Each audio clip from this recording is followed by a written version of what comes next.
Hi guys, welcome back to FinPact. Today I'm going to be reviewing eToro's Dividend Growth Portfolio. A free way to support my channel would be to like this video and subscribe, as I do make videos every week on personal finance, investing and careers. For many investors, it could be quite time consuming for you to go and pick and choose dividend stocks that you like. eToro has a facility called the Copy Portfolio, which means you just invest and let eToro's investment committee invest your money for you, kind of like how a fund manager would.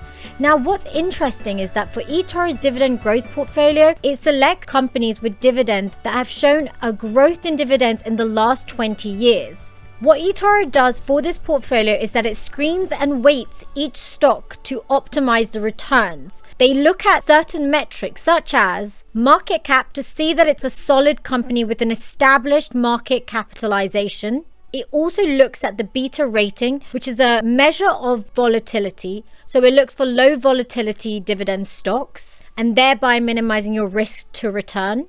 It also looks for consistency in companies when it comes to them paying their dividends. Therefore, they look at the 5-year dividend growth average. They also look at the short-term dividend performance by looking at the trailing 12-month performance of that company's dividend payouts. And the current minimum investment for this portfolio is $2,000. Now let's actually look at what the portfolio comprises of and pick maybe stocks from there so that we can go and analyze to see what they are like. Let's begin. So with all dividend payments, when you hold a buy position on eToro, you will receive that payment to your available balance.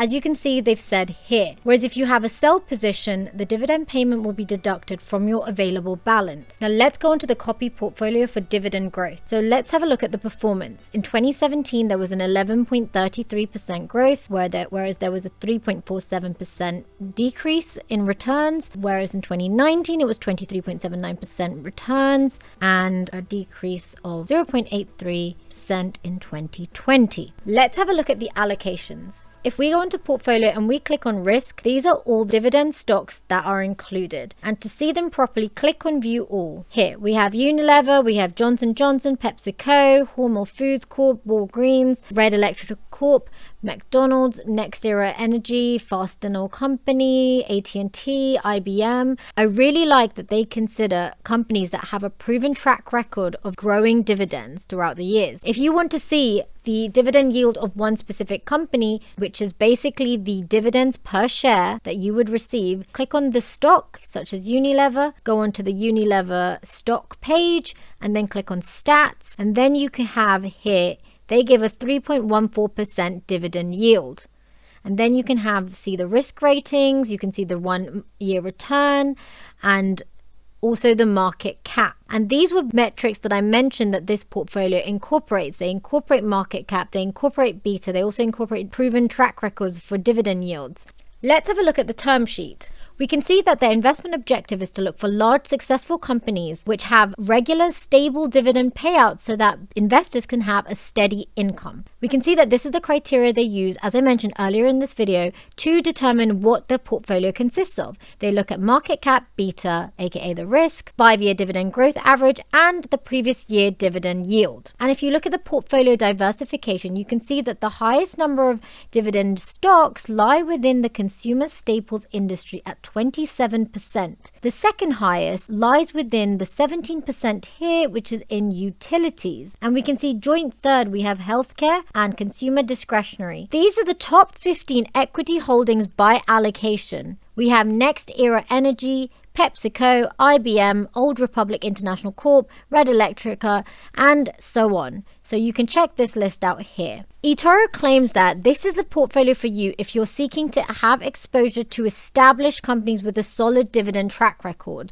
And I agree with that. Looking at the company names they have been companies that have been around for a long time and have had substantial proven track record of dividend yields. Is this the right copy portfolio for you? This would be good for you if you're looking to get your portfolio within companies that are already well established and have a solid dividend track record. This is is also good for you if you're looking for two sources of return, which is the fantastic advantage of dividend investments, is that you get capital gains when the share price goes up, and you also get regular income from the dividend payments, which could be quarterly, biannually. This portfolio is also brilliant because of the diversification it gives, because it gives you a balanced exposure to an array of companies in so many different sectors. Another reason this portfolio may be for you is if you are seeking to gain an income from your investment. Now let's look at some of the track records of these holdings. We have number 1 at Next Era Energy Inc., NE. So on NASDAQ, we can see that the current share price is $84.21.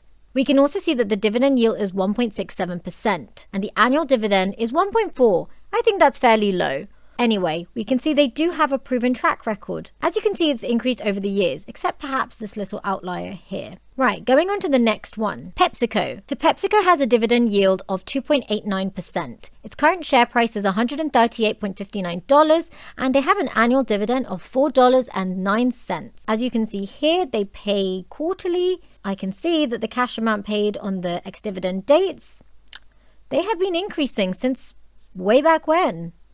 Wow, it used to be 14 cents and now they give $1.02. So that's what this portfolio claims, that they do look at companies that have increased their dividend earnings throughout the years. Definitely stayed true with the fact they have a growing dividend. Let's look at IBM. So we can see that for IBM in its dividend history, it has a fairly high dividend yield of 5.01%, and its annual dividend is $6.52. This is pretty high. Its current share price is $118.61. They have shown an increase in their dividends since 2013, which meets the criteria of this portfolio. So my overall thoughts on eToro's dividend portfolio is positive. I personally have not actually yet invested in this portfolio. I have my own dividend growth portfolio, so I will go into which dividends I include in my portfolio in other videos. So guys, I think this is a good portfolio for beginners, especially beginners who aren't necessarily wanting to do the research and pick and choose dividend stocks themselves. And overall, I think this portfolio is relatively lower risk because it also incorporates well-established companies that have proven track record of giving increasing dividends over the years. So let me know what you guys think of this portfolio. Leave it in the comments below, guys. Let's start a discussion.